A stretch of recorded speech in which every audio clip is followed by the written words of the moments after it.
आपण कोपरगाव तालुक्यातील बोलकी गावचे रहिवासी हा आपण बघतोय की भर उन्हाळ्यामध्ये कोपरगाव तालुक्याचं तापमान हे 43 डिग्रीच्या पुढे गेलं होतं आणि आपले जनावरांची आपली परिस्थिती आणि आपल्या पिकांची परिस्थिती ही भयानक झाली होती। त्यात गोदावरी डाव्या कालव्याला वर्षातून 3दाच आवर्तन येतं आणि आपली शेती देखील धोक्यात आलेली आहे। आपण कोपरगाव तालुक्यामध्ये राहतो पण कोपरगाव तालुक्याचा इतिहासाचा आपण कधी अभ्यास केला नाही। कोपरगाव तालुका हा गोदावरी नदीच्या उजव्या आणि डाव्या तीरावरती वसलेला एक तालुका आहे। नाशिक पासून तर पैठणपर्यंत गोदावरीच्या डाव्या आणि उजव्या तीरावरती दंडकारण्य वसलेलं होतं आणि या दंडकारण्यामध्ये अनेक ऋषीमुनींनी तप केलेलं आहे।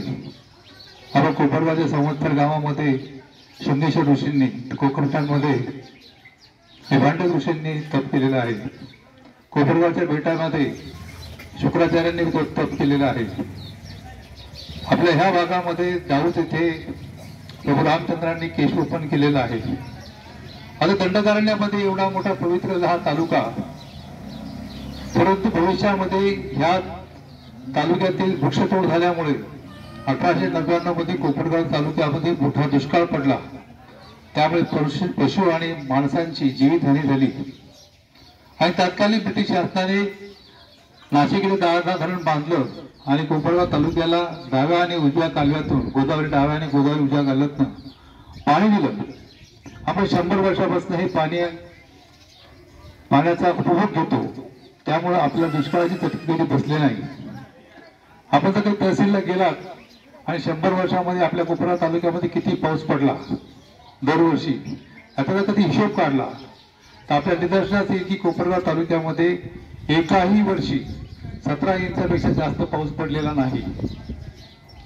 जर आपल्याला खूप पाणी आहे पण पाऊस पडत नाही, आपण याला काय म्हणतो की रेन शॅडो एरियामध्ये आपण राहतो, अवर्षण प्रवर्षण भागामध्ये राहतो, म्हणून सह्याद्रीमध्ये ढग आदळतात आणि वरून निघून जातात।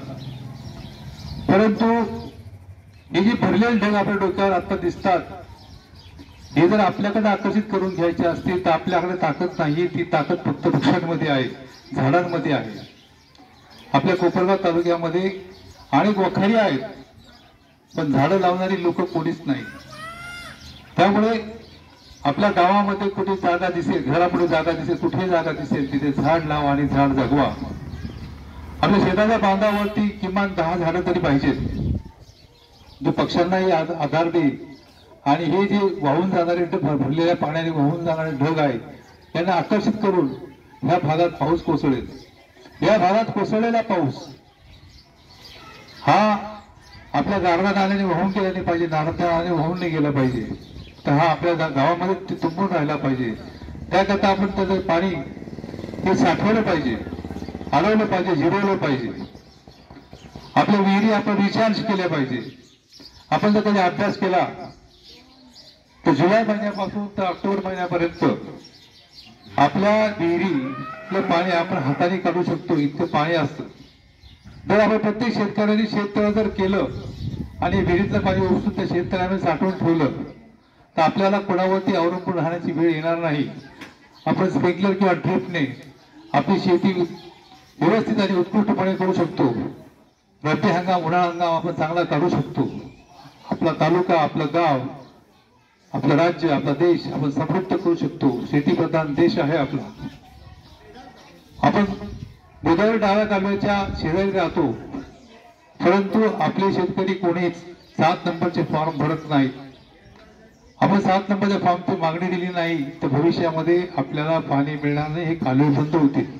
हे कालवे फक्त दारूच्या कारखान्यांकरता किंवा कोपरगाव नगर परिषदेला पिण्याकरता वाहतील, आपल्या शेताला पाणी मिळणार नाही। तेव्हा शेतकऱ्यांनी 7 नंबरचे फॉर्म भरण्याचं काम करावं, झाडे लावावे, झाडे जगवावे, पाणी अडवावे आणि पाणी जिरवावे, आपला तालुका समृद्ध करावा, एवढाच एक संदेश देण्यासाठी मी आपल्या गावात आलो होतो।